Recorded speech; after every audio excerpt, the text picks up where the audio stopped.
Hey everyone! Today, I want to dive into a hot-button issue that's been sparking a lot of conversations lately.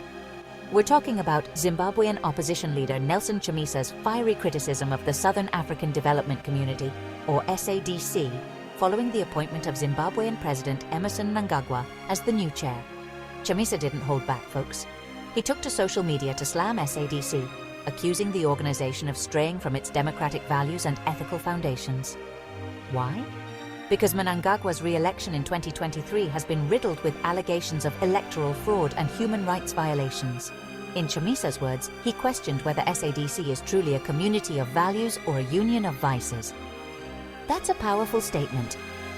He criticized SADC for endorsing Mnangagwa, suggesting that it undermines the group's credibility and its supposed commitment to democracy and human rights. To give you some context, Chamisa pointed out the recent crackdown on opposition members, journalists and civil society activists in Zimbabwe. Over 160 people have been arrested since mid-June, with reports of torture, beatings and forced disappearances. Amnesty International and Human Rights Watch have been vocal about these abuses, urging SADC to take a stand. But here's where it gets even more interesting. Zambian President Hakainde Hichilema was noticeably absent from the recent SADC summit. This absence is widely seen as a sign of strained relations and growing regional tensions, especially given Hichilema's democratic values and disapproval of Mnangagwa's leadership. Chamisa's message wasn't just about calling out Mnangagwa or SADC, it was a rallying cry for transformation. He urged the SADC to turn into a community of values and stand as a bastion and institution of the oppressed, rather than a club of the oppressive and abusive. He believes that there's a generational duty to shift things and transform Africa. In his words, we must shape this world.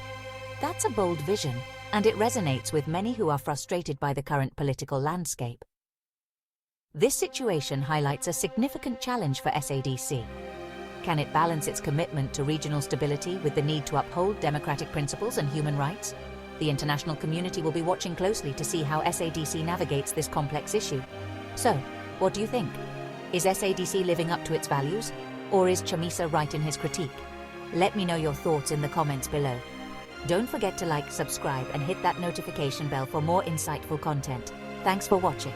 Until next time, stay informed and stay engaged.